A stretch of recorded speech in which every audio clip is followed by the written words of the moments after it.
I'd like to title this Secrets of Success, if you want to call it that. You know, when we look at our lives, almost all of us start off broke. Most of the financially well off people started out broke or close to broke. There are a few of us out here who are actually born into wealth, but the majority of us aren't. I remember when I entered the University of Houston, I had to write a paper for my English class. It was about the beliefs that you held about college life before you got there. And because of my previous programming, I wrote that I believed that the majority of the students came from well-to-do families.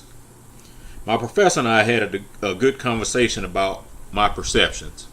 See, I was thinking a lot of these other students were already well off. I didn't know, and the more I started meeting some of the other students on campus, my eyes were open.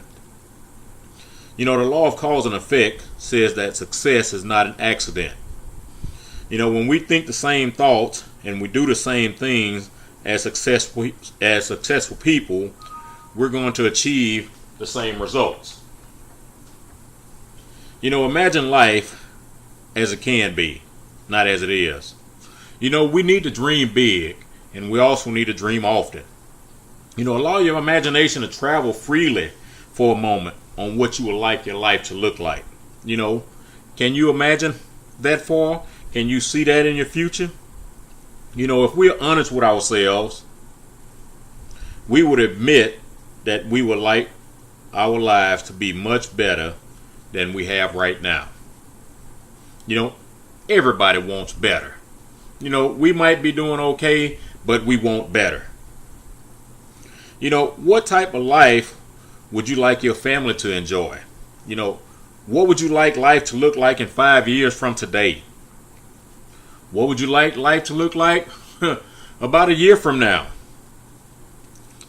How much money would you like, need, or want to have in the bank? How much money would you like to be earning on a regular basis? Can you picture yourself having it? That's the biggest issue right there. The clearer our vision is, the more focused we can become on going after those dreams. If you were guaranteed success in one area of your life, what area would that be? Think about it. The reason a lot of us do not succeed financially is because we have not believed we can achieve it. The first step is to believe it is possible for you. That's the first hurdle all of us have to overcome. Successful people think of their dreams and goals all the time. Every week I attend a session where we talk about what it takes to succeed, what our dreams are, and the principles that make them happen for us. Sadly, too many in our society have no clue what it takes, and a lot of us don't want to learn. We have to decide what we want. We're going to have to decide what we're going to temporarily give up to go after what we want. Write down your dreams and goals. Set a deadline for your dreams and goals. Make a list of the things that you believe you need to have to achieve those goals. We're going to have to develop a plan of action. Then we're going to have to work on that plan. We have to make it a simple plan though. Something too complicated is going to make us give up real quick. Success is simple, but it's not easy. If it was easy, everyone would be successful. Everyone would do what it took to accomplish their goals. Even when we have a job, the number one mistake a lot of us make is we think we work for somebody else. We always work for ourselves, even if we are employees. When we get more concerned and focus on results, we will start treating our work life and our work like we actually own it. What does a person who acts like he or she works for self look like? This type of person is independent. This type of person is responsible. This type of person is a self-starter, and they always take action, even if it's the wrong action. Because when they make a mistake, they can correct it. They don't sit around waiting for things to happen. When we realize that we are totally responsible for our life, we have moved into the entrepreneurial mentality. When we are responsible, we become results oriented. I believe we can enjoy any work we do if we approach it with the right attitude. If our attitude is bad at a particular company, it does us no good to change companies because it's going to be bad at the new company. Oh, you'll start off because it's a new experience, and you'll start off good because you're in a new arena, but it's going to eventually show back up in your life. So the thing that we might need a change in is our attitudes about the place we work or the type of work that we do. Don't curse the place you work at. Our lives actually only get better when we personally get better. I know a lot of us only want to do our 40 hours and be done for the week. Some people in today's economy wish they could get 40 hours a week instead of the part-time work or the no work that they have right now. In today's economy, we need to work a little more than 40 hours if we want to get ahead. Now, I'm not talking about when they have you on salary and they're having you working 55, 60, 75, 80 hours a week. I'm not talking about getting ahead that way. You're not going to get ahead when you're on salary like that because they're trying to control all of your time to leave you no time to think, no time to spend with your family, and no time to even try to do something else in your spare time. In the book I read, it says to keep your hands busy in the morning and in the evening. If you plan on remaining in your industry, you might need to put yourself on a continuing education plan for your industry. Do this on your own time. You will not be paid for it up front, but the pay and promotions will come later. When you start to learn more about any area, you get to a point where you are the go-to person. You have actually placed yourself in an invaluable position to your company.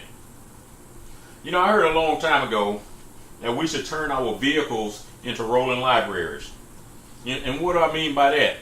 Instead of listening to the radio or these talk shows and all of this other stuff, put something motivational and positive in the MP3 player or the DVD player or the CD player. And, some of you might still have cassette players. I don't know. Since we have to commute each day, and most of the time we commute and we're in traffic, listen to something motivational or educational. That's all I'm saying. When we do this, we have a tendency not to notice the sign language classes other commuters are giving us each morning and afternoon. They wave at you with the one finger.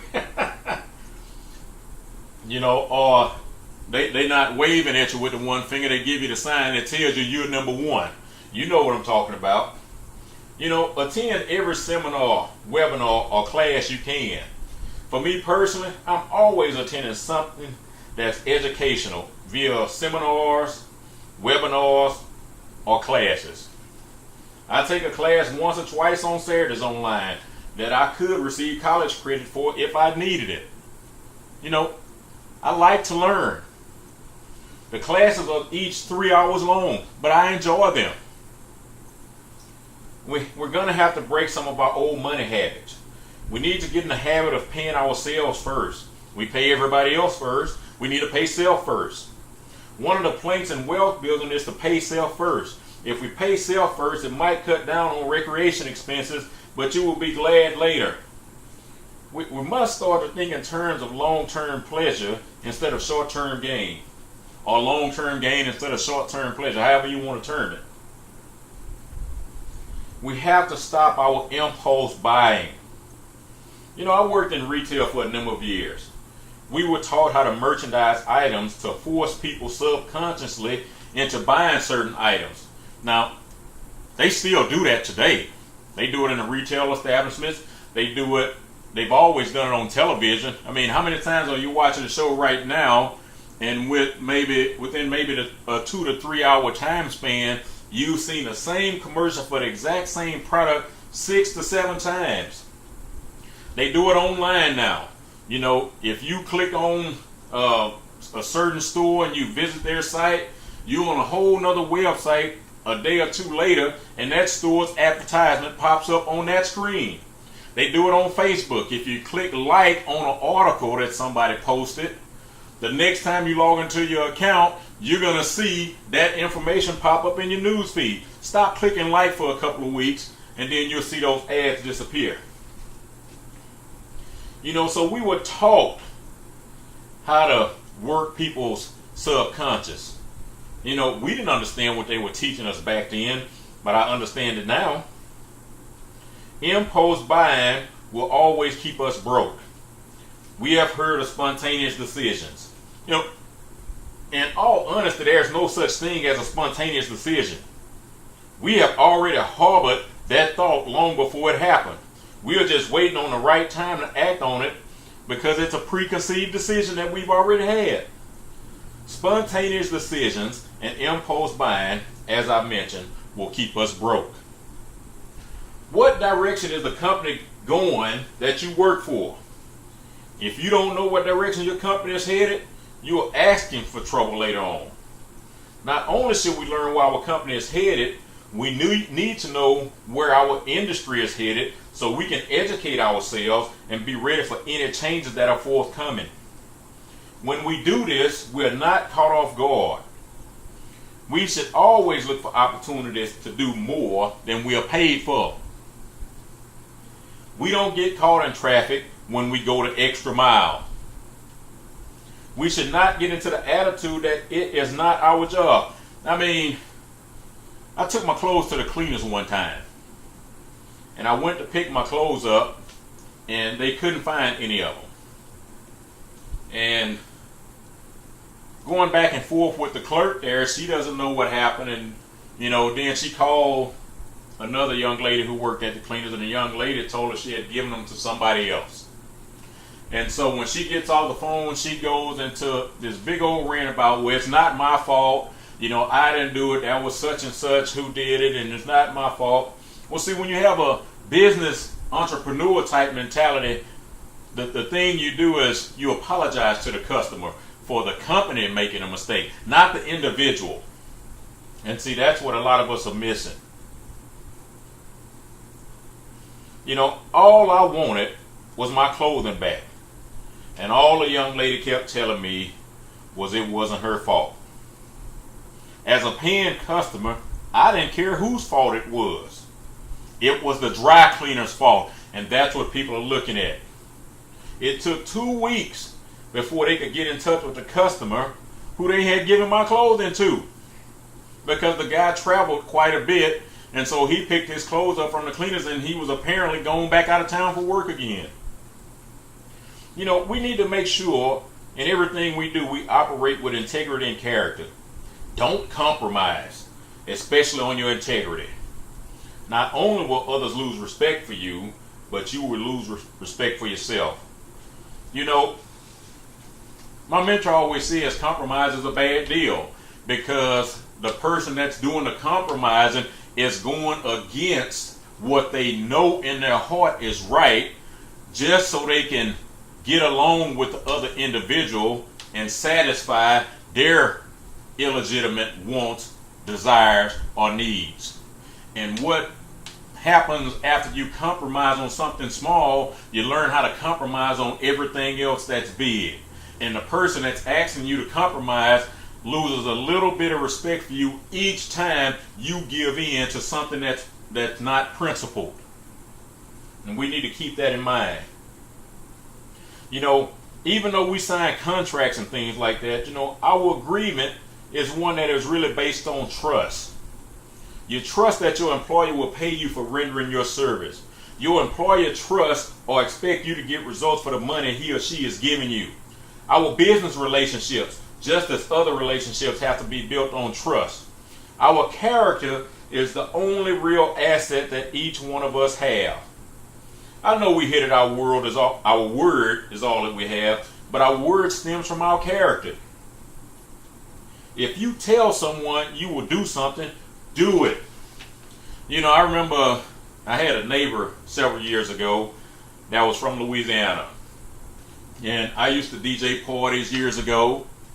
And, he was talking about since he had moved from Louisiana, he had lost all of his Zydeco music. And those from Louisiana and Texas know Zydeco music. And by me being a former DJ, I told him, I said, look, T, I'll make you some CDs with Zydeco music on it of everybody I have. He said, oh man, I sure appreciate it. And a few days later, I went and knocked on his door and gave it to him, and he said, what's this? I said, remember I told you that music I was going to make you? He said, yeah. I said, well, here it is. He said, man, I thought you was just talking. And see, that's where we are in society today. We give lip service, and nobody expects us to follow up on our words. So our words stem from our character. We don't expect people to do what they say they're going to do. And that's a bad position to be in. And then we find ways to excuse them for lying. Because that's all it is. Once we allow a person to get away with something once, it becomes much easier each time after that.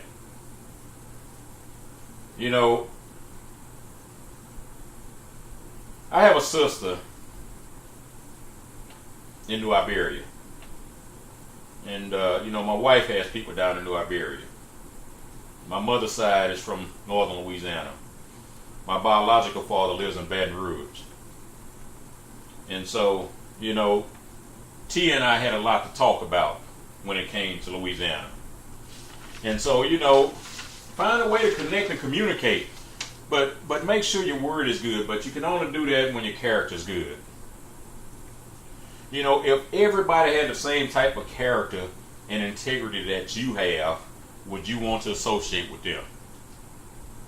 Would you want that person around you and your family? Would you want that person around your kids? If the answer is no, you can change it. Start being good for your word and do what's right. I remember reading in a book by Brian Tracy that said if we're experiencing any type of stress in our lives, it is because we have compromised one of our values. Are you experiencing stress?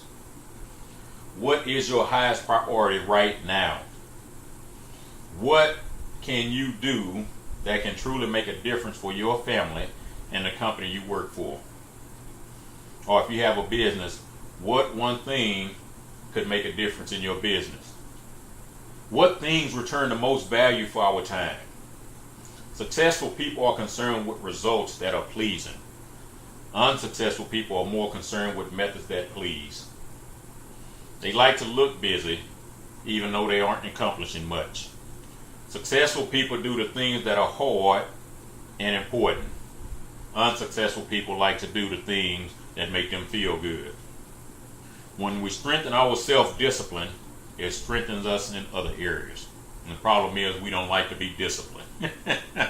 That's why we have alarm clocks. Because we can wake up every day at the same time, but we don't really feel like getting up every day. So we need the alarm clock to force us, to discipline us to get up to go to work. Because if we followed our discipline, what if the boss said, oh, you can just come to work when you get ready? How many of you would go every day? Our brain is like a muscle. The more we work it, the stronger it gets. Pursue your goals. Ask yourself, what's the worst thing that can happen?